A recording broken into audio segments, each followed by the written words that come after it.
చూస్తున్నది crime content news India channel. ఉగ్ర దాడి కొనసాగుతున్న వేట. పహల్గామ్ ఉగ్ర దాడికి పాల్పడిన ఉగ్రవాదుల కోసం ఆర్మీ స్పెషల్ ఆపరేషన్ గ్రూప్ సంయుక్తంగా అడవులను జల్లెడ పట్టడం ప్రారంభించాయి.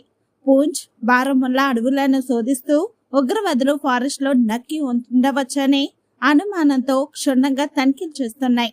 ఉగ్రవాదులను ఏరివేసే వరకు సెర్చ్ ఆపరేషన్ కొనసాగించనున్నట్లు సమాచారం.